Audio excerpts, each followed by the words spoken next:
Titans, go!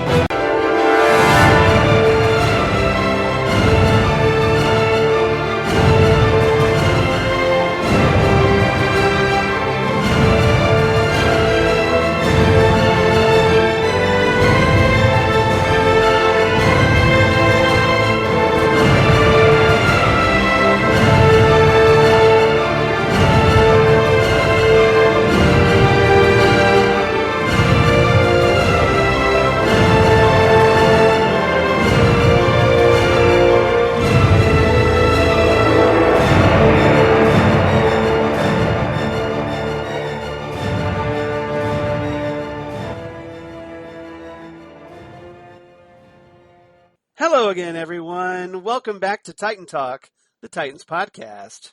I'm one of your co-hosts, Charles Skaggs, back in Doom Manor, ready to talk some more Doom Patrol because Doom Patrol. And fortunately, I'm joined once again by my wonderful co-host, wonderful friend, and fellow avid Doctor Who toy collector, DJ Nick. How you doing, Nick? Hey, Charles, I'm doing wonderful, and I have to definitely congratulate you on your latest acquisition when it comes to these wonderful toys. You definitely are a man that has such wonderful toys, and I don't know where you get them, but that latest set you got is brilliant, brilliant, brilliant stuff. Well, thank you, Jack Nicholson. You're welcome, sir. Where does he get those wonderful toys? Yes. There's a quotable line. It's a good thing Zan's not here, because otherwise we would spend the next half hour quoting Batman 1989 as a result.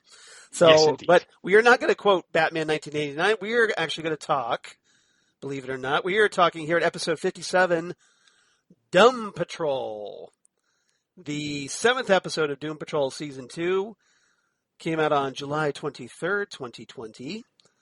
Written by Tamara Becker-Wilkinson, who wrote some previous episodes, Pain Patrol, Ezekiel Patrol, the Season 1 finale, and Flex Patrol. And also Eric Diedel, who wrote the previous episodes, Sex Patrol, which was such a fun episode to talk about, and also Hair Patrol, which introduced the Beard Hunter, who makes a return, oddly enough, in this very episode, much to, I'm sure, some people's chagrin. And this episode was directed by Jessica Lowry, who is new to Doom Patrol, hasn't directed before, but does a pretty decent job here. There's a lot going on in this one. We have a lot to talk about. Once again, we have 4 topics full of stuff to talk about. So, Nick, before we get started and I start talking a little bit more about the guest cast in this one, did you enjoy this one? Did you enjoy this episode? Do you have any quick thoughts about it? I really, really enjoyed this one, Charles, especially, I think, halfway through, which we will get to, where they just upped the ante, and I was like, wow, this is seriously happening. And it was, once again, what I love about it is so balanced, as in you laugh, you're shocked, there's tension, and a big dose of silliness, especially in this episode. Granted, we have been used to some silliness in the show, and I think it's just some. I think we've quite a bit, probably, but yeah. But I thought I actually took it for what it was. I thought it was hilarious. Especially where certain scenes really, really made me chuckle, and I was like, "Oh, really?" Kind of shaking my head, going, really Doom Patrol, really. Well, obviously, we're going to talk a lot about poor Cliff's saga as he tries to get back to Doom Manor and has one love, one hapless adventure after another. So, but he gets some shout outs to people in the process. So guest cast in this one, we get the return of Bethany Ann Lind as Clara Steele, who turns up at the very end of the episode. We of course get Mark Sheppard back as Willoughby Kipling. And that's always fun because it's Mark Sheppard. If you've ever seen him on anything like Doctor Who or Supernatural or one of umpteen things, including, an early episode of The X-Files, as I recall. So, yes, you are correct, sir. Yeah, the X-Files seem to be circling a lot lately. Yeah, it's funny how that happens. Funny how I've got X-Files in the brain. We'll talk more about that a little bit. But we also get the return of Tommy Snider as the Beard Hunter, which I talked about. And Jhemma Ziegler is introduced as the Scant Queen. Now, she's done some episodes of Bones and NCIS New Orleans, but I'm not really familiar with her or anything else that she does, but that kind of stood out on her resume, her CV. And we get a quick cameo appearance once again by Grayson Chadwick as Addie Farr, Rita Farr's occasionally horrible mother, once again, but this time in a nightmare sequence. So, yeah. But some trivia this time. So, a couple things that I thought I'd bring up. First, when Cliff returns to Earth, he crashes through a billboard. And if you took a really good look at that billboard, like if you were able to pause it and take a really good look at it, it's a billboard advertising My Side, a fictional autobiography written by Denise, the dinosaur half of Animal Vegetable Mineral Man. So we get a little update on that character. And, you know, there's like a few pull quotes attributed on the billboard to the book. One of the people quoted on the billboard is Kite Man. So it's, you know, a villain that's been quite popular lately on the Harley Quinn animated series, and also during Tom King's run on Batman, if you're at all familiar with that. I'm familiar with both. And during Tom King's run on Batman, he developed a catchphrase by the name of, which is expressed so simply as "Hell yeah," as in Kite Man, hell yeah. So, and that's essentially what the pull quote is for here for Kite Man, who gets attributed essentially his catchphrase. Other pull quotes that are pretty notable to Doom Patrol fans. One is graphic and gripping from the former Doom Patrol writer Gerard Way. You know, also, hey, co-creator of the Umbrella Academy and lead singer of My Chemical Romance, if you're at all familiar with him. And this book changed my life, from Way's co-writer on Doom Patrol, Jeremy Lambert. So nice little nod there. And very fitting to have Gerard Way getting a shout-out, because one of his creations makes their debut on this very episode in form of the Scants. So now you Nick, I know we're going to talk more about the Scants here in a minute, but do you have a quick reaction to those characters before I get into a little bit of background on them? Well, you know, I'm actually very curious as to their background, Charles, because this was the very first time I ever saw the Scants or heard of them. Right. But, you know, they fit perfectly within the Doom Patrol universe. Seeing the you know, crazy and curious and oddball things we've seen on this show. Yeah. You know, we've seen the sex men. We've seen, you know, portals opening up through the rear ends of Dr. donkeys. Time, yeah. You know, we've seen it all Red so Jack, far. yeah. You know, the D-Creator, if you remember that giant big eyeball in the sky. Yes. Yeah. I mean, we have seen our fair share of oddities, so they were fun. I think it was a bit. Yeah, I can understand maybe why they didn't, you know, stick around for too long, and I will get to that later. Right. But they were a fun addition to this episode, I suppose, as the, should we say, creature of the week, as it were. Yeah. Because it didn't really sort of. I mean, it forwarded things to a certain degree. But I think it was more of like the creature feature, as it were, you know, because, you know, every time you hear the doorbell ring, you know something's going to happen when it comes to Doom Patrol. It's always like, why don't they ever like look through the little peephole on the door first before opening it? Because every time they open it, it's never a good thing, right? It kind of reminded me. They just opened up the door, like, okay, now what? But it kind of reminded me, not to go too much on the tangent, but just of Courage the Cowardly Dog, which was a TV show that I absolutely loved. Right. And in that case, too, you know, every time that Courage would kind of look outside the door, there was always some weird creature out there. And I definitely miss that show very much. Now I'm kind of getting tears of nostalgia thinking about Courage the Cowardly Dog. Nick, you old softy, you. So a little background on the Scants. They've only appeared once. So they first appeared in their very recent creation.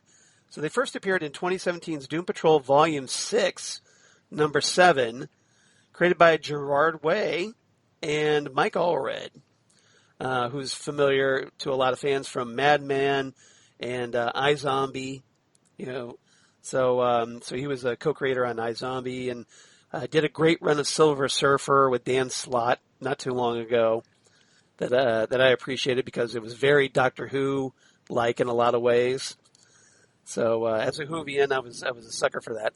But as far as the Scants, in this particular issue, the Chief is making a play to lead the Doom Patrol again after quite some time. And he loads everybody into his extra-dimensional transport and heads into the Scantoverse. And there, the Doom Patrol watches the Scants in action, eventually making it to the Idiot Processing Facility. And also there, though, are a group known as Dan Scram and the Gravity Pirates, who have apparently a major beef with the Chief. And those two groups battle, but the Doom Patrol ends up kind of being outclassed by the Gravity Pirates. And Dan Scram eats some Idiot, which essentially makes him evolve super fast in what humanity will eventually become in the far future. A giant floating sperm with 5 eyes, apparently.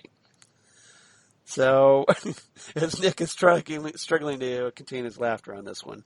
My best. You're doing a good job. So the Doom Patrol, of course, overcomes Dan Scram and his crew, but the team decides maybe the Chief isn't exactly the best person to lead the team at this particular moment in time. Especially once they find out that he's gambling again. So that's it. That's basically their appearance. And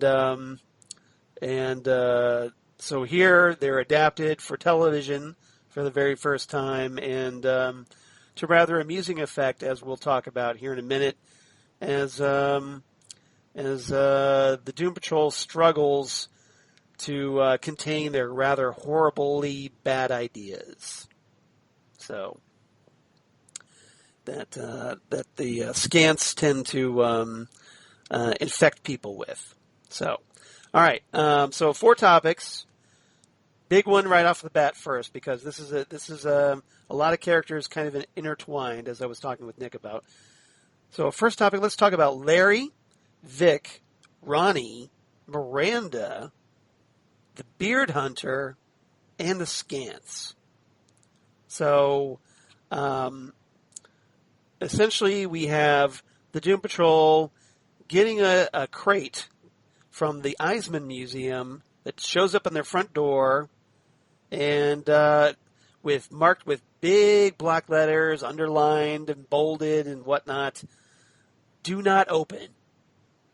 So, of course, they open it. And wackiness ensues. And essentially infecting the team with Scants and causing the team to suffer some rather bad ideas throughout this episode to often humorous effect. And as a result, they end up deciding to go back into the painting that we saw at the end of, toward the end of season 1, with all that white space, and there they encounter the Beard Hunter and get a little update on him and some questions about where Mr. Nobody has run off to. So a lot going on there. I know it's probably a hard one to approach, Nick. So whatever first thoughts you have, and we'll kind of take the discussion from there, I think. Well, I like the fact that, we finally got to readdress the painting because, as you and I have talked about previously, is where is the painting? What's the deal now with the Beard Hunter and Mr. Nobody? Where are these guys? And we find out that Mr. Nobody has kind of flown the coop, apparently, from what we can gather. I have to say, got himself a nice deal doing vocal work on an animated series. I wonder which one. Yeah. it makes you wonder indeed. I love that little sort of a hint there. But this time, while the Beard Hunter made me kind of gag last time I saw him, because, let's be honest, I was having my dinner and this guy's eating beard. It's like, no. Lost my appetite. There it goes down the drain, but oh well. But I thought it was hilarious, the fact that he has actually painted himself white to kind of blend in. And he's like, they're not going to find me like this, because I'm like a shinobi warrior and all this kind of thing. I thought he painted like the one side. He didn't paint his entire body. Exactly, his whole just the front. I guess it might just have the been hard front for him side. to do the back, but yeah. Yeah. I mean, unless you ask the Scant, could you do my back, please? But no, it was actually great to catch up with him. And now we're kind of wondering even more. So the big question is, where is Mr. Nobody and what is he up to? Other than that, I thought it was interesting that we've got Roni to kind of visit the Doom Manor for the first time. And I suppose it is kind of because we've been to Doom Manor already, so we know what to expect. I think we're kind of laughing along seeing this newbie coming into Doom Manor, not knowing what she's expecting. I mean, we gather that Vic has told her something, but it seems like he's toned it down a little bit just to not freak her out too much. Well, can you blame him? I don't blame him. Yeah, no, exactly. Because he's trying to impress this girl, and Roni is approaching this completely cold. And that's kind of, like you said, it's kind of what makes this episode even a little bit more fun, because this is her first major exposure to Doom Patrol weirdness. And she gets thrown in at the deep end on this one in a big way. And, it just makes for some very comical scenes in a lot of places, especially when Vic is about to operate on her because, hey, he's wearing a lab coat. Why not, right? Of course. I mean, he has the most advanced AI in the world. Of course he can operate naturally. Yeah, sure. Surgery is, you don't need, degree and years of experience to perform surgery. No, you just need a supercomputer and you're good to go. Yep. You probably just download it, like the Matrix, right? Yeah. Exactly. You are now a certified surgeon. I know Kung Fu. Oh, and open heart surgery. Exactly. Nice. I like that. You like? You see what I did there?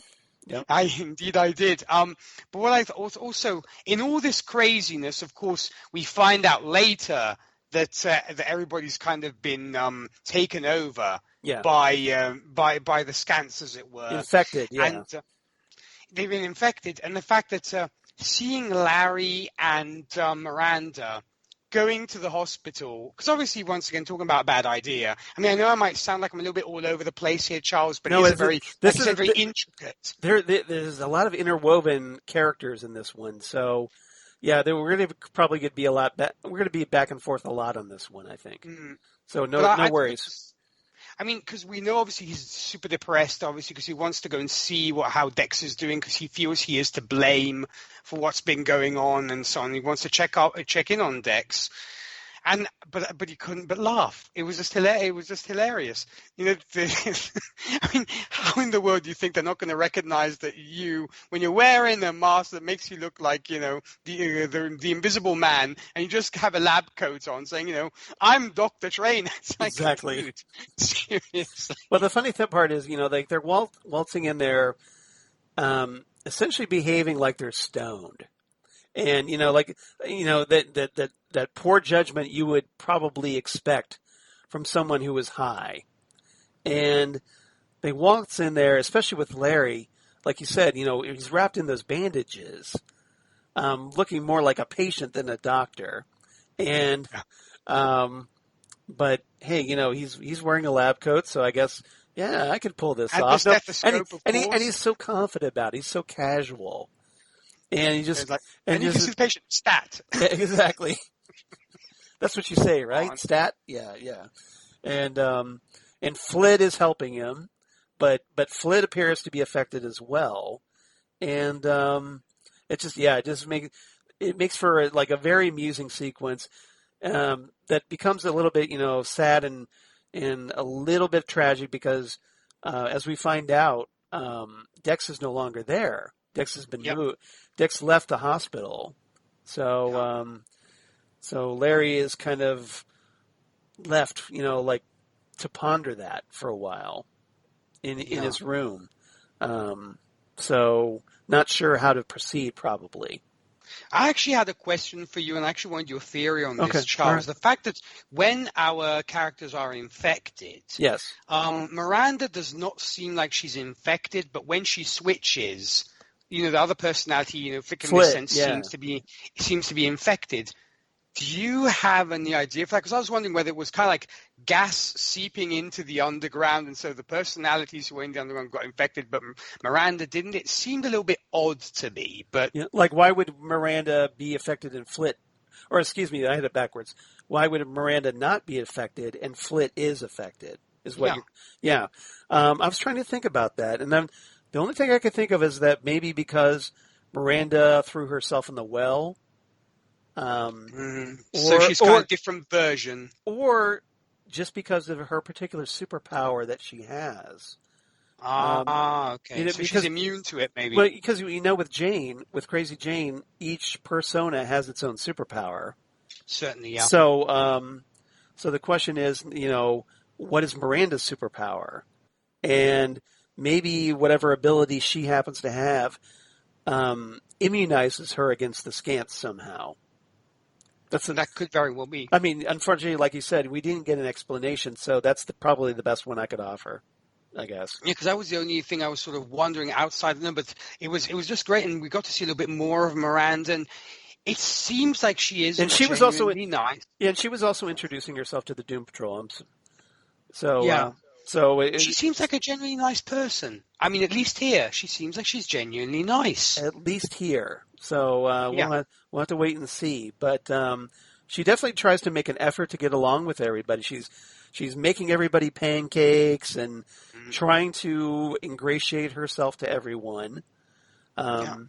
Certainly a very distinct change of pace from Jane, because Jane is much more abrasive, confrontational. So a lot of the Doom Patrol meeting Miranda for the first time are kind of taking it back, understandably at first, and then come to realize, well, hey, maybe this persona will work out because she's making us pancakes, right? That's not horrible at all, right? Exactly, and she's not antagonizing us. She's not, insulting us, because she seems like almost like a flower child, if you will. Kind of like very much like I got that very much kind of hippie vibe from her. I mean, I think that's a great observation. Very chilled out, very, it's cool, man, relax, and all this kind of thing. She had that very sort of chilled out demeanor about her, which I thought was nice. And so that's the flower child personality as far as I'm concerned. Well, I think that's a great observation, especially knowing what you know from the season 2 finale that we just watched. So because we're not going to spoil that, relax. We're not going to go there. As much as we want to, we won't. But just saying that, in context with that finale, I think Nick is onto something here with that. So I'm going to give you points, sir, because you're on the. I think you're onto something. All right. So what about you, Charles? What did you make of these characters? Well, the Scants. I had read. I wasn't as much of a fan of Gerard Way's Doom Patrol. I'd read some issues. I went, before this episode, I read the story this was based on. So I tried to get a little bit up to speed. But, it's, essentially, with Doom Patrol, it's not so much Monster of the Week, it's more Weirdo of the Week, I think. And the Scants certainly fill that role nicely. I thought it was, it obviously were great characters to create a more comedic episode. A chance to get certain team members that normally wouldn't associate with one another, and get some reactions from new characters being brought in, like Roni and Miranda. So it made for some amusing events, and I think they served their purpose pretty well. And I don't know how much more you could do with them if you decided to bring them back. But for this one episode, I kind of see them as a one-off. They kind of serve their purpose. Yeah, you can't do much more with them. I didn't want to cut you off there. No, you're absolutely right. Go ahead. But what I was just thinking was, because compared to, say, maybe a Dr. Time or even a Red Jack, you could possibly visit with them again. Yes. The Scants, they don't seem like they have more potential. They don't seem to, yeah, exactly. They don't really seem to have that much staying power that you want to, visit with them again, as it were. Because I think they filled their purpose also as far as the bigger narrative is concerned, because they do bring certain truths to the surface, i.e., Vic being as much in love as he is, because it actually is the truth that is how he feels. And he's like, oh, no, that was kind of just a Scants. But then he kind of has to. So I think, and also the fact of Larry's feeling of inadequacy, which is a real thing, and also the negative spirit wanting to leave and go to space, I think, just as we'd seen in Space Patrol, that he's kind of wanting something more, he's yearning for another place. And so I think in that sense, it is a Weirdo of the Week, but it's functional to the story as well. I agree, totally. It seems like, as odd as a lot of these events are, and, it may be off-putting to some viewers, these events seem to be strong catalysts for change, I think. That, the events give these characters, at least when they're written well, right, they give them pause and give them an opportunity to kind of approach things from a different standpoint or a different perspective. And as a result, the characters go through developments a lot of times, especially on this show. And so, maybe it is a one-off. Maybe the villain isn't exactly one that will last and be overly memorable. But the events that take place, I think, are leading to repercussions that will be more important to character development than, say, a superhero team versus an enemy would. Very well said. I mean, it's kind of like, a good comic book story, because you might get that one issue which, like, oh, come on, this is just a filler issue. They've given us nothing, but in the last 2 or 3 pages that something happens which is key to the main story arc. And I kind of saw that a little bit like that, because what you think is, yeah, we've come to the Doom Patrol filler episode, but not really, because there are ramifications, like you were pointing out, to what happens on screen in this episode. Yeah, I mean, even as throwaway as it might seem, I don't think it's entirely meaningless here. I think they're, especially, with Vic and Roni, I think it kind of gets them to look at their relationship a little bit. Especially with Vic, he had expressed his love for Roni, or that Roni asked him whether he meant it when she said that he loved her, and he gets really uncomfortable about that. And then, she's like, tries to, blow it off and laugh about it and not say, oh, I was just messing with you. But I think, I think it affected her, and her just casual laughing about it, I think, is just a defense mechanism, because it kind of bothered her that he expressed that love for her, and she wasn't sure how to take it. Well, sometimes they say that within a couple, when somebody makes light of a situation, there's actually more to it than them making light, because sometimes people might use sarcasm or almost facetious comments, as in really, it's almost a veiled way of saying, I actually mean this. I'm not just taking the mickey. Right. I actually mean what I'm saying. So as I kind of look a little shifty-eyed and awkward, because I'm prone to doing that myself.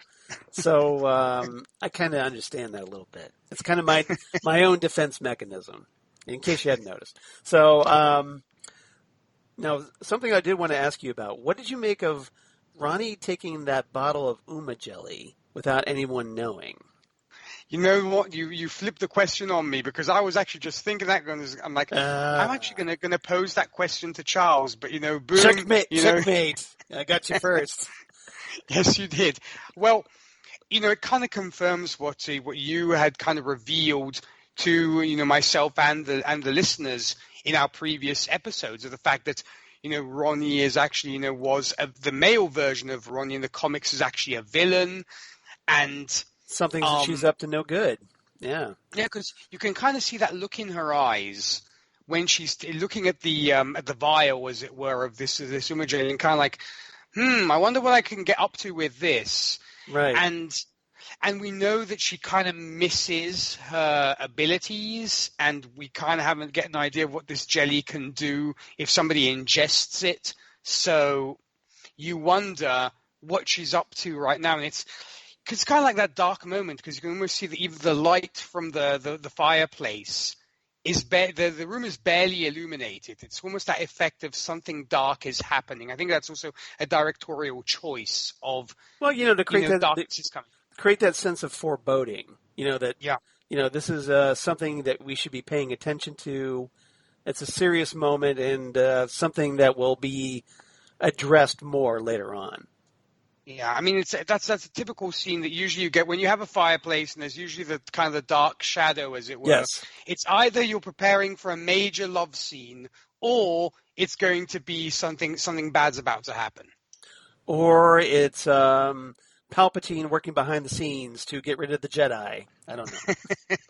Oh wait, that's something else entirely. I don't know, but you kind of get my gist here, I think. Yeah, we do. All right. Now, something else I thought was interesting was at the end of the episode, Miranda goes back to the underground, and everybody's kind of like happy to talk to her.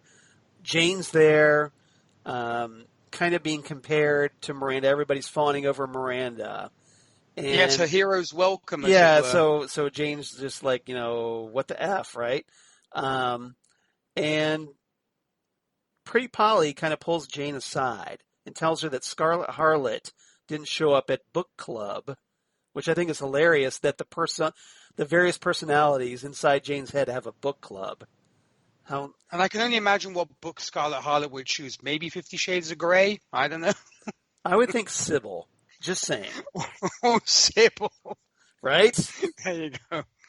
Well, I suppose the Scarlet Letter, being Scarlet Harlot, but maybe she probably knows that book by heart. Yeah, it was probably something a little racier than that, I'm guessing. But the thing is, though, Scarlet Harlot is missing.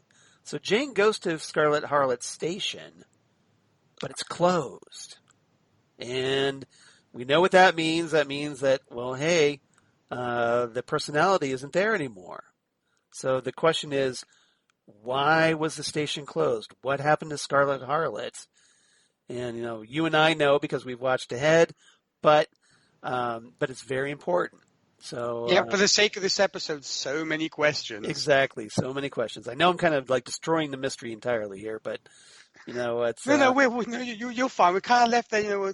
Who knows what happened to her? It's a big mystery. Exactly. So we'll just leave it there. Try to preserve as much of the mystery as we can because we know all of you have watched ahead too. So. Yeah. Even Holly, remember she said that she hadn't watched ahead. Yeah, whatever. Yeah, well, I've got Holly. I've got emails right here that go all the way through to the season finale, so I know differently. So she changed her tune pretty quick. I'm just saying. So, but that's okay because we're right there with you. We get it. All right. Anything else about these characters? Before we move on. Well, no, I think we pretty much covered the large part of it, and also we get you get a premise of things to come, and so that's definitely it's definitely lining up the next episode very well, and I just feel really bad for Vic. I keep feeling worse and worse because especially when we see her walking away with the vial of jelly, I'm like. Yeah. Dude, I really, really feel for you. I mean, it's this is something we've been dreading because he was so eager to put his faith in her, and it's like sometimes you're going to get burned, and unfortunately that's what happened here. I just hope that Silas won't give him the "I told you so" speech, because remember that famous phone call? He's like, "It's great you're in love, but you better be careful knowing her past." Well, knowing Silas as we do, I'm guessing my money is on, yes, he will do that. So he'll give him the I told you so. Yes, he will. Yeah. So, all right. So let's move on. Let's talk. Yeah. We need to talk about poor Cliff Steele. So in topic number 2, let's talk about Cliff, but let's also talk about Clara, someone who surprises him at Dew Manor, making all the horrible things he goes through in this episode worth it, and in a very touching scene. So, what did you make of Cliff's saga as he plummets from orbit through a billboard, landing in the middle of nowhere, and has to make his way back on his own to Dew Manor? Well, I can only imagine, because we only got certain shots of it, Yeah. but I can only imagine, this kind of cavalcade of cusses that followed him in his wake, as he kept walking down the street. And I feel so bad. Nobody picks the poor guy up. He actually gets crapped on by a bird. I'm like, come on, dude. Seriously. I just felt really bad for him. And I can't blame him that he's out for the Chief's blood. I really can't blame him, because he super helped him out with Dorothy. He actually was a better father than Niles was. We talked about that, yeah. Yeah. And then what does he get for his trouble? He gets thrown out of a spaceship. Exactly. And then crapped on by birds. Right, exactly. And, I say with the robot hands, it's not like you wipe it off very well. You just got to clank. Yeah. He's kind of just smearing it around. So it's terrible. Yeah. And then he has to stoop to as low as having to make these kind of video selfies, which were hysterical. Because I love the fact that they do throw in pop culture as well. I mean, granted, if we watch this episode maybe 20 years from now, it might seem dated. It might date the show, because like now what people do is these kind of video shouts of like, one love, bro, and all this kind of thing. Right. But they were hysterical, because you're like, I know, I get that reference. So it was hysterical. But yeah, I'm not sure. You're absolutely right. I'm not sure how that's going to age, but for right now, it's funny, right? Yeah.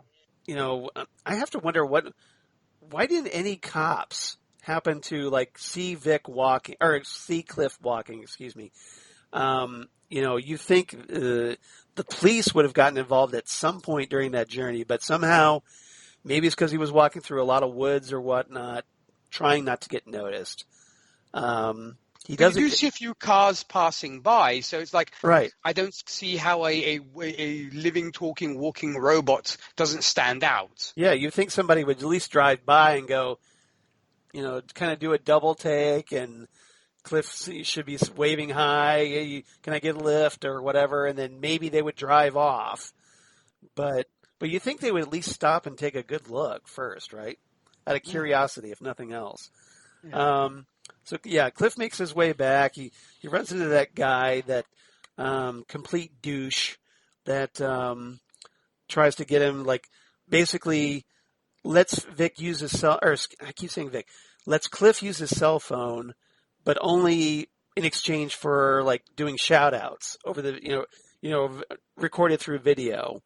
So he does that. He makes a call. And his first call, I forget who his first call was for.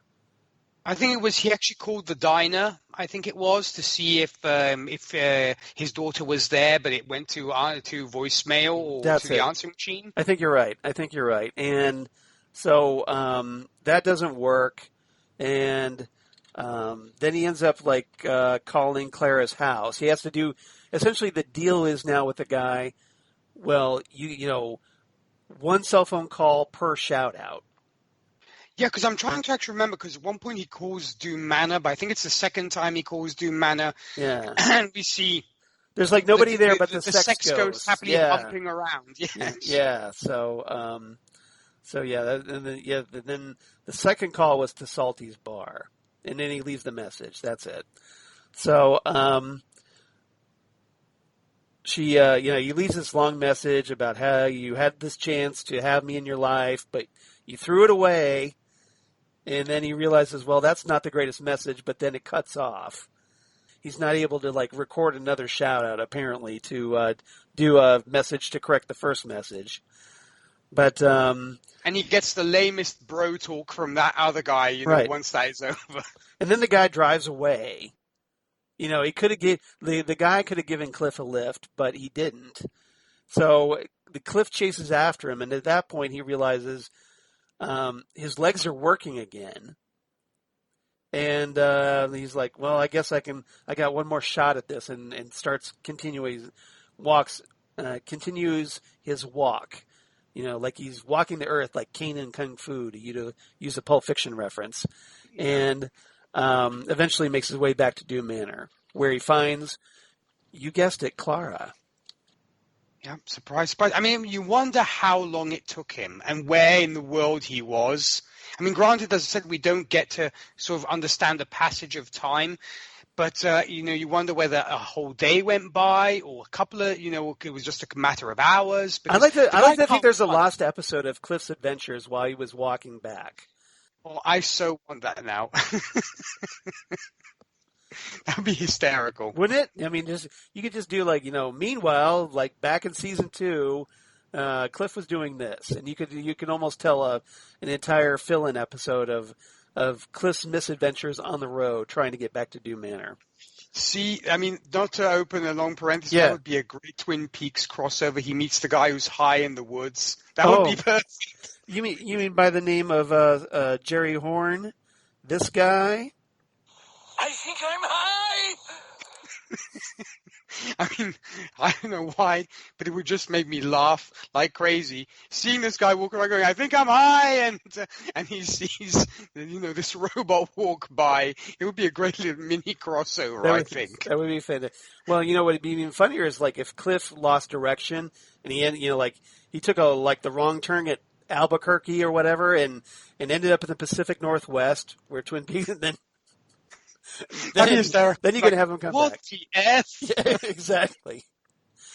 That would be hilarious. But that's just, again, a little fan wishing, I guess, on our part. But yeah, exactly. It'd be fun, right? So if anybody's writing fan fiction, we've just given you a ton of story ideas. So have at it, people. And once you finish your fan fiction, send it in to us because we want to read it. All right. So what did you make of Cliff finding Clara back at Doom Manor?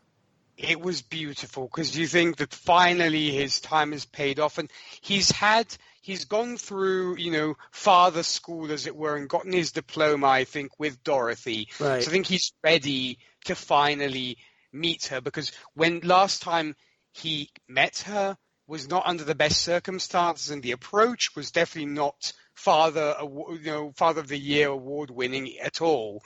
But I think now he's undergone this journey.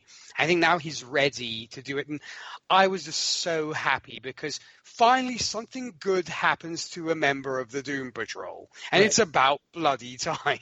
Right, exactly. Now, to be fair, like you said, Cliff had made, we talked about when Cliff went down to Florida and tried to talk to her during her baby shower, and what a complete train wreck that was. And then leaving that message for him on the answering machine at the bar, you wouldn't think that she would be eager to visit him. So we find out, though, that apparently she got a videotape in the mail. Yeah. And it just so happens it was the tape that, if you remember, Cliff was looking for. Exactly. I love how everything ties in so beautifully. It was such a very subtle throwaway line where you had Cliff in a previous episode, I forget which one, he was trying to find this tape. So the question is, I think it was Finger Patrol, because that's when he stumbles across the drawings that Niles had done. That makes sense. Yeah, that makes sense. It could be. I might be wrong, but that's what I'm thinking. So on this tape it's where Niles confesses what he did to Cliff. And presumably Clara watched it and now is reevaluating her thoughts about her father and realizing that it wasn't all his fault. And so maybe at long last, she's now in a position that, okay, let's see if we can at least open a dialogue here. Yeah.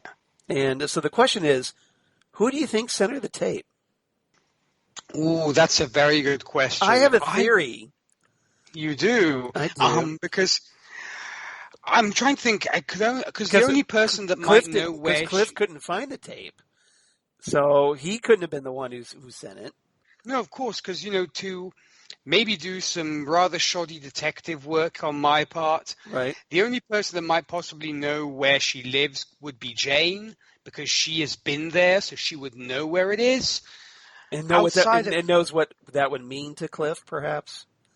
That's my only sort of theory, because I can't see it being Niles and I can't see it being Rita. So my thought is, because the only person, logic demands that it could possibly only be Jane, because she knows where his daughter's at. But what's your theory? Well, Charles? that is my theory, essentially, that I think Jane sent it. I think, I think Jane, without openly admitting it, cares about Cliff and knows how important it is for him to reach out to his daughter. And in an act of kindness, like I said, that she would never admit, she did what she could to try to repair that a little bit. And plus, she'd been standing around long enough to memorize the address, you'd think. So, well, not only that, but that she knew that all these tapes, she knew about the tapes, so she knew where to go to look for these. So I have to think it was Jane. I think so too. She's the only possible candidate in this case. And hopefully in season 3, maybe we'll find out about that. We'll get confirmation on this at some point. But that would be my theory. So if anybody else has a different theory, let us know. Sure. Charles, what did you make of this, ostensibly robot man coming kind of full circle with his daughter and her finally showing up on the doorstep? What do you think of that? Well, you brought up a great point where Cliff is now coming fresh from talking to Dorothy and even, kind of without even realizing it, getting an understanding of how he needs to talk to his own daughter. Mm-hmm. And so... and this is, again, a perfect example of these weird events. Cliff having a dialogue with Dorothy on the moon that have lasting repercussions and add to the character development in the show. And it's why this writing on the show is so good. Because, things that you wouldn't think matter really matter in important ways. And so I think Cliff, kind of went through a little education as a result. And now he's at a place where maybe he can open a dialogue with his daughter. His daughter is in a place where she can open a dialogue with her father. And maybe there's a chance for them to meet in the middle somewhere. And we'll see how it plays out. We can only hope. Because he's finally gotten there. And it's like, will he be able to, kind of enjoy spending time with his daughter, or will it all go awry? So I guess, next episode will tell.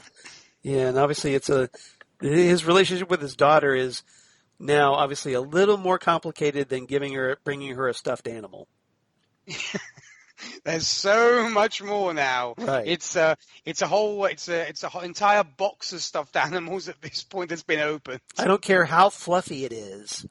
It's going to take a little bit more effort on his part. So we'll see. Yeah. So stay tuned, Cliff Watchers, and we'll see how it plays out. All right. Anything else about Cliff and Clara? No, I think that's pretty much it. And I really was sort of, as I said, I was really looking forward to, the next episode to see what would happen next. This was once again a cliffhanger, as it were, in a small way. But it was fun. It was fun, yeah. It's so easy to make that pun, isn't it? Indeed, yes. All right. I have to milk it while I got it, Charles. All right. Well, careful you don't walk yourself off a cliff doing it. All right. So topic number 3, let's move on. Let's talk about Rita and the Beekeeper. So Rita, who, as we catch up with her, is rehearsing for her role in the town's production of Our Town, which is a completely different Our Town And she has all of 2 lines of, my bees, and as the beekeeper in this production. So Mickey shows up, tells her that Isabel, the young woman that Rita got to meet in last week's episode, supposedly is run over by a tractor trailer and can't do the production. So Mickey's stuck with the rental cost of the theater, so they have to go forward with it. And she asked Rita to take over the role of Blob Lady, which Rita eagerly agrees. But unfortunately for Rita, her mother shows up, and she imagines her mother's there, asking Rita to thank her for saving her career, and points out that Rita wasn't Mickey's first choice, and it all turns out to be a nightmare that she wakes up from. So wah, wah. The slow trombone, I guess. So Rita from there goes off, and she's going to meet up with the town's beekeeper, the real beekeeper, to essentially learn from her about her character, and she's been allowed to shadow the beekeeper. So she makes a journey out there, and the woman that she meets sits her down and has a little discussion with her that proves pretty insightful, I think, for Rita. So what'd you make of that exchange, Nick? Well, when it comes to the meeting between the beekeeper and Rita, you think it's just going to be, once again, hilarious because of the fact that she only has 1 line. And I appreciate Rita wanting to do a character study because it's kind of like, art imitating life and what have you. And, hey, she's a professional actor, so that's what a lot of professional actors do. But it's 1 line, and it's just like, my bees. And, exactly. And even she's obviously a method actor, but. Exactly. So I'll give her that. But even the beekeeper herself was like, you wanted to see me for 1 line, and you're wearing a costume. You don't need the costume. It's actually, yeah, and I thought once again you see kind of Rita's almost naivete in that sense, where she's like, will there be bees on the stage? And Rita's like, I don't think so. And it's like, you don't need the costume, because like a ballerina doesn't wear a tutu when she's when she's doing other things. So, but what is great is what might seem a very sort of just hilarious throwaway scene becomes so much more because Rita sees the mirroring of her relationship with her mom when the beekeeper's daughter shows up. And there's that whole thing of the honey pot, which of course, one can equate honey to sex and all this kind of thing. And I'm sure that was a very intentional metaphor, by the way. Of course, because I have a terribly dirty mind, and it's just me, because I was like, I thought to myself, man, either I have a filthy mind or they really meant this, and I'm sure they meant it. And my mind is probably not as filthy as I would give myself credit for. But you're going to have to be a lot filthier, young man. Yeah. And so I thought it was great that they actually got to have a mother-daughter talk, as it were, of like, this is how I treat my kid, and you shouldn't do that. And it becomes almost very philosophical over multiple beers by the time the chat is over. Alcohol was definitely needed there in that moment, I think. But I have to hand it to both of them. They still seem as sober as anything, and they've gone through I don't know how many beers. Granted, I think Rita can't actually get drunk, but the beekeeper you think would be a little bit buzzed by that point. Maybe maybe she has a tolerance level. Could very well be, but I love that they actually get to talk about it, and Rita finally gets to somewhat exercise, what's been holding her back and blocking even her powers, because we know she's been trying to do this for some time with Flex Mentalo, and then the beekeeper suggests talk to the bees. And I thought that was rather, it was... Or yell at them. Yell at them. Yeah, to get it out, because essentially that's what the beekeeper does. It's like, I get so frustrated with my daughter. The bees are essentially a surrogate. So I just unload on the bees who can't unload back. So maybe you should try that. and she just blows off steam, and lo and behold, she feels better about it. So who knew that, her unblocking of her problems would come from the most unlikely of places? And I think that was very clever on the writer's part to make it kind of the beekeeper to be the one to kind of unlock her problems. Mm-hmm. And, that's something that they've been building toward. The idea that Rita hasn't really realized her potential because of this mental hang-up involving her mother having sex, that she, young Rita caught her mother having sex with a director just to get her apart on a movie. So, feeling, taking that responsibility and that guilt that comes along with that. So, as a result, it's affected her sense of self-esteem, her sense of self-worth, which has been one of Rita's main problems since the show began. And, it's, we get a little hint, a little bit that Rita's starting to realize this. Everything isn't entirely dealt with in a nice, clean way, but we do see her confronting a mugger in an alleyway who's like robbing a college kid, and she puts on that beekeeper's hood, like she's I am the beekeeper, and stretches an arm out, knocks out the mugger. So essentially, this is her kind of fulfilling that superhero fantasy that she's talked about wanting to achieve, and being able to, now that she's had these little personal insights, she's actually able to follow through on that. It's just crazy that, as I said, that she's able to unblock herself like that. And I love the fact that, the beekeeper is kind of like, becoming, it's like, will that become her costume? I wonder, because she's kind of like doing the whole pose of the hands on the hips and everything else, which is a typical superhero pose. It's almost become stereotypical of the superhero, Charles did a perfect impression of that. It's just, ladies and gentlemen, you guys can't see that, but that was a great impression of the superhero stance that Charles just did. Yeah, he knows how to do that one. Yep. And it makes you wonder, because I don't know if this is a major spoiler here or not, Charles, and you can feel free to delete it if needs be, but I believe there is a comic book character out there called the Beekeeper, or am I wrong? I'm not familiar with them. To be honest with you, I'm not sure. Because in Doom Patrol comics, Rita becomes Elasti-Woman. So no, because I believe there's a DC Comics character out there, very, very,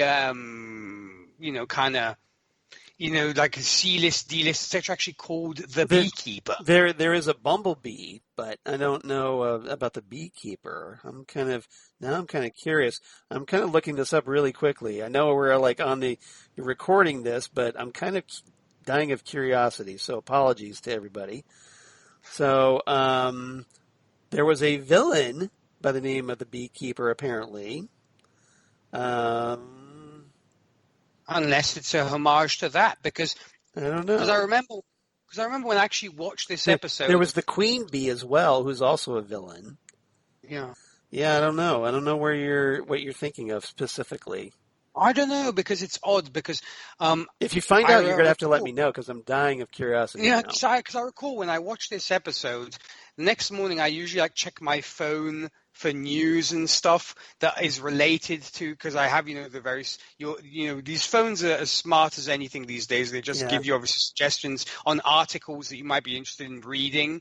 And among these was did Rita Farr just, homage a certain unknown DC character, the Beekeeper, ? It was like a photo of this chap wearing this almost like muscle suit, kind of typical 70s, figure-hugging suit. Okay. And apparently with a bee or whatever, but I don't know. I don't know whether it was just somebody making light of it, or I don't know. But we'll definitely have that info for you guys next week for sure. Well, if nothing else, if you come across that article, you could always post it on our Titan Talk page. Have to share it on Titan Talk. Yeah, sure. on our Titan Talk Facebook page. Yeah, I think that would be great if you could.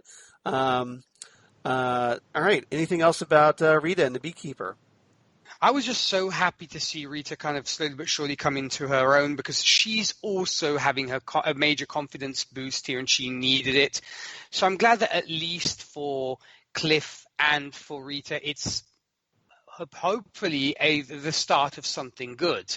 We don't know obviously where it's going to go from here, but it's a nice beginning to hopefully something good happening in their lives. Well, I think, with each Doom Patrol member, they're all essentially works in progress.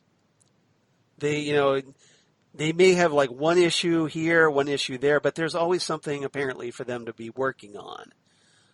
Nothing is entirely resolved, because real life isn't really like that. It doesn't get resolved neatly. So it's good to see them continuing to, and they're going to have,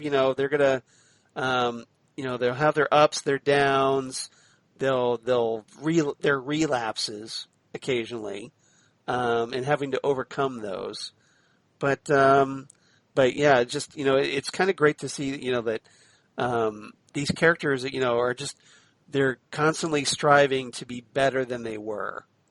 And Rita's journey is certainly a perfect example of that, I think. And like you said, it definitely reflects life, because life is made up of good days and bad days. And of course, our characters have had their fair share of bad days, and I'm glad that they got a little bit of sunshine, on an otherwise cloudy day, to use a tired phrase. But it is that's the way I feel, and I think it reflects. This is one of those shows that really reflects life even more so. Granted, some things that happen are way absurd, and obviously don't happen in real life, but it's much more relatable, I think, than, as much as I love, run-of-the-mill superhero shows, there's so much more relatability to real life here. As in, crap happens to people in life. It's part of it, and we don't have always, the son has got his hat on, ready to go, etc. So, yeah. It happens to the best of us. So I appreciate that on the writer's part, of giving them some happiness. Well, and I think, I think it helps the viewer to see, like, okay, not everything about this character is a big downer. You want them to have the occasional happy moment, because otherwise, if they were constantly miserable, what's to prevent them from taking their own life and just ending it all? They would have to eventually have some glimmers of hope here and there to keep going, to get, just to want to continue to live. So it's great to see, Rita getting that moment here, I think. We're looking at you, Arrow. Yeah, exactly, right? Exactly. Never a happy moment. Never a happy moment on that show. No. Constantly a downer. All right. Rest in peace, Arrow, by the way. All right. So topic number 4. Let's move on. Let's talk about the Chief, the Candlemaker, and Willoughby Kipling. Now, Willoughby, is kind of mixed in a little bit with our first topic. Basically, all his purpose there is just essentially say, hey, you idiots got yourselves infected with the Scants. And then he ends up getting infected as well. But he doesn't really do that much with the members of the Doom Patrol. So I thought I'd save him for this topic, because he has a very important scene with the Chief at the end. And so any thoughts? I know you kind of hinted at that you had some thoughts about the big moments where things get turned up to 11 as the Candlemaker makes his return. So any thoughts you want to express in that regard? Well, before we actually address, the giant candlemaker in the room, what I did think was I love Willoughby Kipling. The actor is just fantastic, and the Mark characters, Sheppard, yeah, and, because from Doctor Who and Supernatural and that great stuff. Whenever he makes an entrance, the man makes an entrance. It might just be just a random, insult to somebody, but it's always like, yep.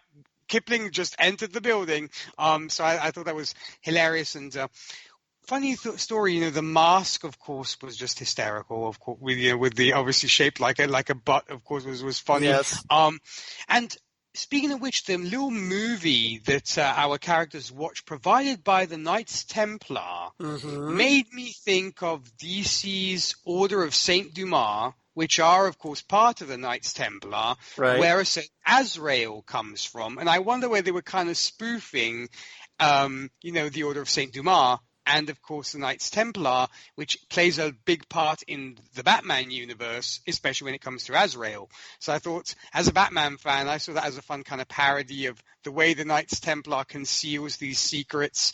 It's like, we here at the Knights Templar wish you a scant-free day. So I thought I like that, as I said, being a big fan of Azrael myself and that, so I thought it was great. But when it comes to our big moment, oh wow, Charles! I mean, I was actually watching it, having dinner. Finally, I was able to actually eat my dinner while watching it and not feeling sick, which was great because there was actually nothing to have to gag over. Right. And it was actually a particularly delicious pizza that night, so I'm glad I actually got to enjoy it. But yeah, as soon as I heard the candle maker, my eyes just rose and looked at the screen. I was like, it's happening! It's happening! Kind of putting down my knife and fork and looking at it. This is what it's kind of all built up to. This is kind of almost, I don't want to exaggerate here, but it's kind of like the end game of this season. And it's just so memorable, and the Candlemaker is so menacing, and it's like, now there'll be hell to pay, literally, because the guy's come out, he's made his mission, open to Niles, saying I'm here, and and he's not hiding anything at this point. He's exactly. He's being like, he feels powerful enough that I don't have to, hide through Dorothy anymore. I can come out into the open and declare my true intentions. Yeah, the time for concealment is over, and he can finally, sort of come out saying, here I am, and and you're. And you guys are not going to make it out alive, as it were. I was just blown away. And you can see how horrified Niles is, and the fact that he apparently has to make two decisions. It's kind of like, do I either try and drive the Candlemaker away, or I might actually have to contemplate killing my daughter. And I was like, whoa, seriously? I mean. The fact that, obviously, because as you said, he summons Willoughby Kipling because it's that time, and you're thinking to yourself, are they getting ready to go and kill Dorothy? And is that why Chief wanted Cliff out of the picture? Because, Cliff would you can't kill your daughter. Right. So maybe that's where it all comes from, is he kicked him out because it seemed like it was going to be more towards having to think about the ultimate sacrifice, i.e. murdering the person that he cherishes and loves more than anything else in the world. Well, I think he kicked him out because he didn't want Cliff around while he and Dorothy went up north, and where Niles goes back to that spot. Where the fire is, where the fire is, where essentially Dorothy was the place where Dorothy was conceived with Slava, as we saw in season 1. Niles makes this call to her spirit apparently, but he gets no response, and he's talking about, hey, we need to speak about Dorothy, and I have to protect the world from her, and she's going to do something awful, or I have to do something awful to protect the world from her. So unless you've got a better idea, and she doesn't respond. The only person that responds is the Candlemaker, who shows up and essentially says, look, you're an idiot. Slava, and this is where we get a little backstory. Slava gave birth to both me and Dorothy. And her ancestors created me. So Niles, this is all taking place in a kind of a vision quest type dream, and so he wakes up from that, wondering what the Candlemaker met, and he talks about that he thinks that maybe Slava's people cursed Dorothy with the Candlemaker. And he yells yells to Slava, how could you do this to our daughter? And I thought that was intriguing. And it was curious knowing also what you know about the candle maker. Yeah. And when giving the fact that you also gave us the backstory about the candle maker, and ostensibly that he comes from another dimension, or he's trapped in another dimension, he's trying to come through this dimension. And here, like you said, we get him being a creation by Slava's people. It's either because that's something completely different, by the way, from the comics. Yeah, I mean, but it works. I wonder. It's almost like if you create angels, you have to create demons as well, almost, because you have these beatific, good personalities or imaginary friends looking after Dorothy, but it's almost like on the other side of the coin, you have to unfortunately create a dark side too. Well, sometimes there's a price for these things, almost because the universe has to have a constant state of balance. Where there's good and evil. If something good is created, something evil has to be created to offset it, and vice versa. Yeah, because there has to be that cosmic balance. Right, exactly. So maybe that's what happened here in the process. We don't know. I mean, we get little hints here that something happened in Slava's people way back when, the Candlemaker was created. And, there's the implication that apparently, we don't know, maybe Slava wanted to rid herself of the curse of the Candlemaker. So she mated with Niles with the intention of passing it on to their daughter. We don't know. Wow, it's like almost an exorcism of her own, is it? We don't know. I'm just speculating here, but it's some pretty heavy implications here, and we'll see how that plays out. I mean, Charles, what were your thoughts on seeing the Candlemaker kind of rise from this funeral pyre almost? What did you make of that? I mean, it's a very cool image, right? This being of flame and wax emerging from this pyre. It looks really cool, and you kind of wonder like how even better it would look if it was on like a big screen, like a movie theater screen. Hopefully, maybe at some point later in the 21st century, we'll get to experience something like that. But for right now, obviously, we're stuck with our TVs at home. It was visually, he's a very cool character to look at, and he's menacing. Lex Lang, who does the voice of the Candlemaker, he gives that right hint of menace. And now that the Candlemaker is able to be more eloquent in his dialogue, that he's more menacing, and he's just just really creepy, and I can't wait to see what happens next with him.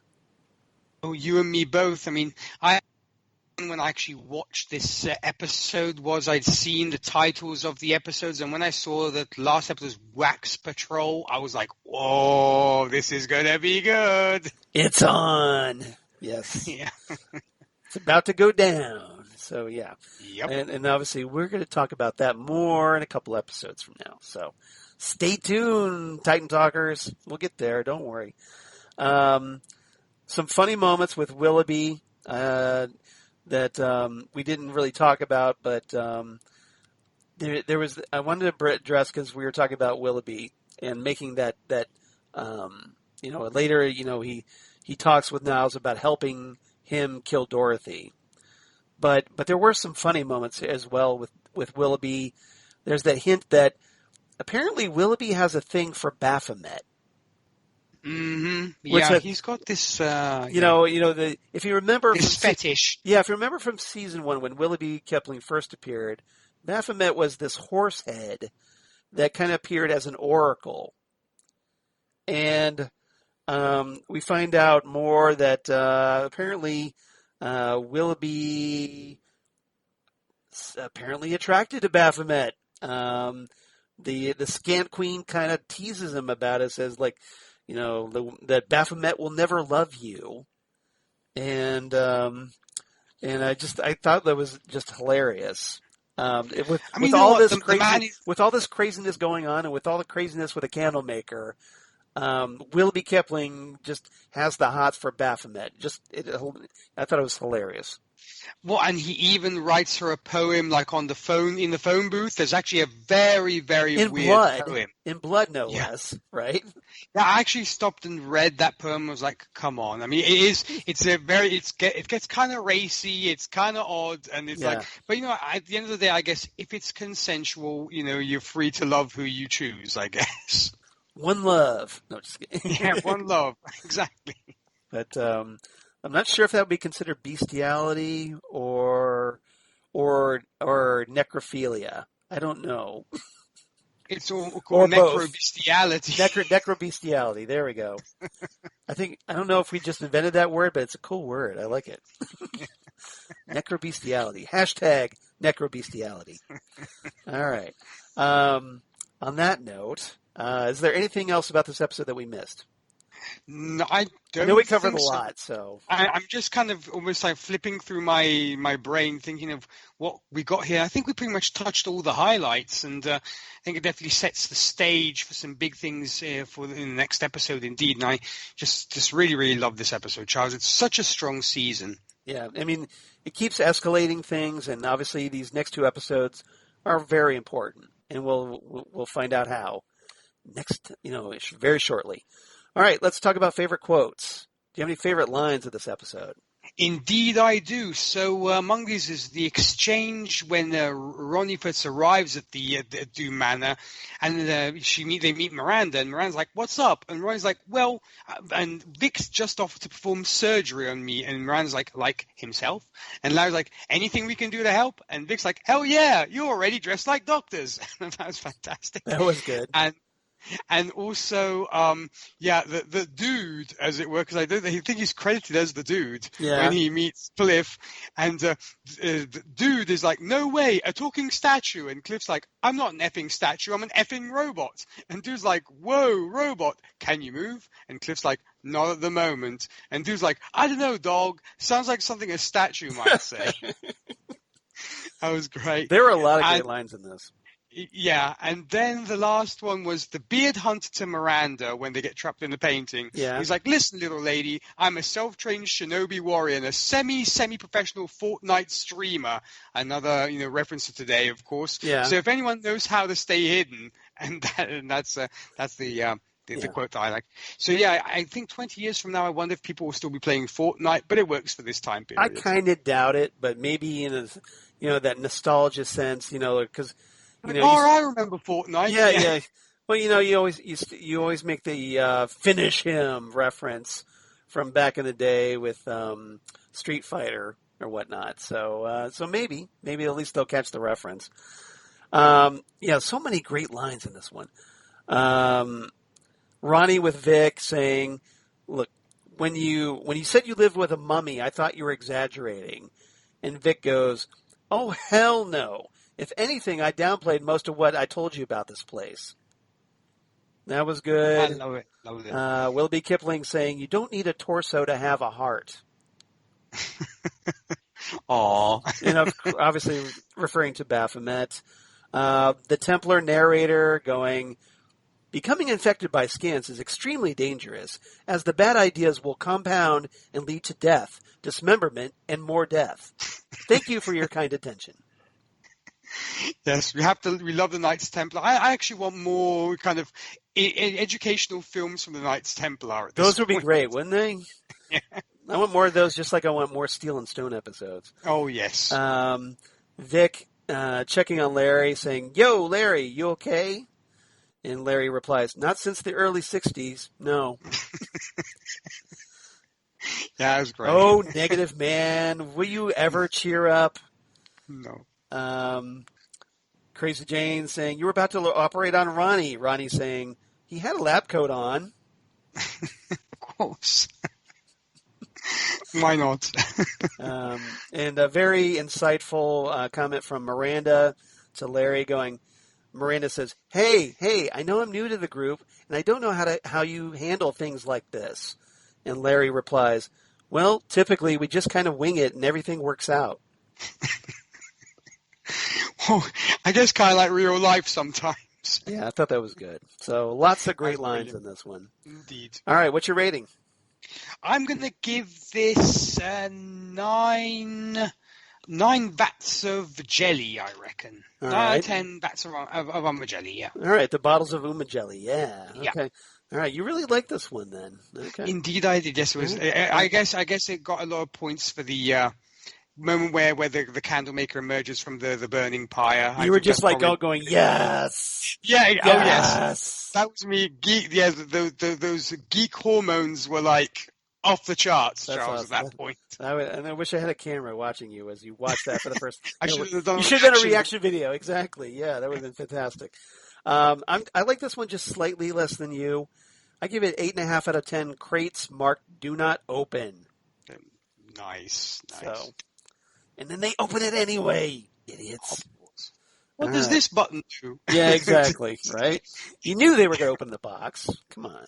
What's in the box? What's in the box? Oh, wait, that's 7. It's Gwyneth Paltrow's head. No! Oh, man. I love that. I know you often do go to that reference, and you do it so well. Zan and I both love that one. All right. So we do have some Titan Talk feedback, from Holly Mack once again writing in. So it's always great to hear from Holly. Hey, Holly. So Holly says, hey, Charles and Nick. Hey, Holly. Isabel, and she writes in, of course, about Dumb Patrol. She says, Isabel meeting her demise by a tractor trailer. And then Rita's mom showing up, but at least it was a nightmare. Or was it? Dun, dun, dun. Dun, dun, dun. Looks like my theory was right that the Beard Hunter and Mr. Nobody escaped, and I'm a touch surprised that they aren't panicked. Well, it's Doom Patrol. They're always worrying about other things. The scene with Larry and Flit trying to disguise themselves as doctors and failing miserably had me chuckling. That was great. That was a great sequence. Hysterical, yeah. Nice to see Kipling return, and we now know the reason for the non-panic level, Scants. Why did it have to be Scants? You see what you did there? Yeah. Poor Cliff trying to get through to someone for help. Some interesting story for the candle maker. Miranda's plan for taking out the Scant Queen was a lot better than Kipling's, right? Oh, yes. Kipling was pretty useless. He was, wasn't he? He was rubbish. Total rubbish. He was rubbish, and it also makes you show you the power of words. Who said words can't hurt you? Ask Crazy Jane. Words can hurt. Yeah, apparently this is what happens when you get the Doom Patrol version of John Constantine. And not quite as effective, apparently. Was surprised to see Clara show up at the manor and make peace with her dad. We now know why Scarlet Harlot wasn't around during the Sex Patrol episode. Wonder where she went or who took off with her. I'll wrap it up here, Holly from Wisconsin. Always great hearing from you, Holly. It is. And as always, check Holly out on the Five-ish Fangirls podcast with Rachel Friend and her other 3 wonderful co-hosts because... Chrissy and Brittany. Yeah, there we go. Yes. So at least you can give them all a shout-out. Give them all a shout-out, exactly. So they're wonderful people, and obviously, we love hearing from Holly and Rachel. So here and then on Next Stop Everywhere. So please give them some love. Definitely. Right. Great girls. All right. So while we're on the subject of shameless plugs, Nick, where can they find you? Charles, before we actually get to do that, do you want to let folks know where they can reach us with their comments? Well, that's probably a better idea than what I did because I completely forgot again. So this is why you're the professional and I'm the mere amateur. So, of course, if you want to be like Holly, reach out to us. Please reach out to us at TitanTalkCast@gmail.com. It's TitanTalkCast@gmail.com. Or on Twitter, you can reach us at TitanTalkCast or Titan Talk the Titans podcast on Facebook, where hopefully Nick will share his Beekeeper article. So I will look for it, I promise. All right. I'm sure you will. So hopefully you find it and you let us know because, like I said, I'm dying to know what you're talking about. So, all right. And Nick, where can they find you? Well, when it comes to me, for you country music lovers, I host a Whiskey and Cigarettes show where we play traditional country, today's country, and everything else in between. For more about that and how and where to tune in, you can visit our website. That's whiskeyandcigarettesshow.com. When it comes to podcast land, when I'm not around hanging out with my good friend Charles talking about Doom Patrol, if superhero movies are your speed, you can find me hosting the Happiness and Darkness podcast, where we discuss superhero movies from Marvel, DC, Dark Horse, Image, and more. If you'd like to join me on there and discuss a superhero movie of your choice, feel free to send me an email at happinessanddarknesshow@gmail.com. We're also on social media, Facebook, Twitter, and Instagram. And my latest project, of course, Gold Standard, the Oscars Movie Podcast, where with mutual friends Zan Sprouse and Rachel Friend, we are reviewing all the movies that won the Oscar for Best Picture in chronological order from 1927's Wings to the present day. Thursday, August the 20th, we'll be discussing the sixth film to win Best Picture, which will be Cavalcade. And should any of you listeners wish to join us for that discussion, or if you simply want to share your thoughts on that movie, you can shoot us an email. That's goldstandardoscars@gmail.com. We love hearing from you guys, and we also appreciate the follow and support on Twitter and Facebook. That's Gold Standard, the Oscars podcast, available like Happiness and Darkness and this show where you get your podcasts. And what about you, Charles? You are so good at that. I'm in awe of you. All right. Of course, me, at Charles. I learned from the master. Oh, well, it wasn't me then. You learned from, I don't know who the master was, but he wasn't me. Of course, me, at Charles Skaggs on Twitter, at Charles Skaggs on Instagram. Facebook, of course, Charles Skaggs in Hilliard, Ohio. And my blog, Geeky Things, wait for it. Damn good coffee. And hot. Damn good coffee and hot. We're talking about all the stuff we talk about here on Titan Talk, including Titans news, Doom Patrol news, whenever it comes out. All kinds of comic book sci-fi news of my other podcasts for the Southgate Media Group, including, Next Stop Everywhere, the Doctor Who podcast that I do with Jesse Jackson and assorted special guest companions like a certain DJ Nick, where we talk all things Doctor Who, Torchwood, Sarah Jane Adventures, Big Finish Audios, have a lot of fun, and getting ever so closer to our 200th episode. So that'll be coming up in a big, big celebration, but I'm not going to tease what that is just yet. Got to wait for it. And then the Phantom Zone podcast that I also do with Jesse, where we are only one episode left to record for Stargirl Season 1. It's been a lot of fun. We've been just we're going to be obviously watching the Stargirl Season 1 finale tonight. We'll talk about it later this weekend. And so that'll be coming out very soon in episode 189. So I hope everybody checks that out. And then, lastly, of course, Ghostwood, the Twin Peaks podcast that do with Zan Sprouse, Nick's co-host on the Gold Standard, the Oscars podcast, where she and I talk all things Twin Peaks, David Lynch, and starting this week, we are going to be kind of doing a little side trip in the Pacific Northwest as a certain David Duchovny appeared on Twin Peaks as Special Agent Denise Bryson. And then after the Twin Peaks ended, he got the gig of a certain Fox Mulder on Fox's The X-Files that you may have heard of. Didn't go anywhere. No, not at all. Just a complete one and done, right? No, that obviously took off huge for Duchovny. And so in that regard, we're going to be talking the X-Files pilot this week. And then the 5 episodes after that, we're going to be talking about other Twin Peaks actors that appeared on the X-Files, including like Don S. Davis, Michael Horse, Kenneth Welsh, Michael J. Anderson, and Richard Bamer. So stay tuned for those. And there's going to be a lot of great episodes. We're going to talk about Beyond the Sea, Shapes, Humbug. So a lot of great episodes. So it's going to be a lot of fun. And we're already getting some great positive feedback on what we're doing, what we're planning. So if you're an X-Files fan or a Twin Peaks fan or just a fan of these actors, check us out on Ghostwood, the Twin Peaks podcast. Fantastic stuff. I would definitely be tuning in for sure, Charles, and you might actually expect possibly some electronic mail coming your way for this pilot. Now, should I read it in your voice or should I do my own voice? Dealer's choice, as they say. Dear Charles and Zan. No. I love it. No, I won't subject you to that. So everybody, thank you so much for listening. I know we ran long, but I was just having so much fun talking to Nick. We just enjoy ourselves way too much, don't we, Charles? Exactly. Yeah, God forbid people on a podcast enjoy themselves. Go figure. Right? Oh yes, exactly. We actually hate each other in real life, folks. Yeah, exactly. So everybody, thanks for putting up with our nonsense, and then come on back next time on Titan Talk as for episode 58. We're going to talk Dad Patrol, the penultimate episode of Doom Patrol Season 2, a.k.a. Episode 8. And it's going to be very interesting as we build ever closer to the Season 2 finale. Looking forward to talking this one with you.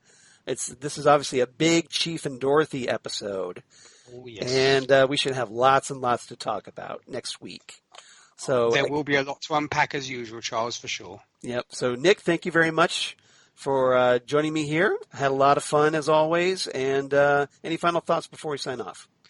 Well, no, as always, Charles, I want to thank you so much. It's been such a fantastic journey. I've been enjoying myself immensely.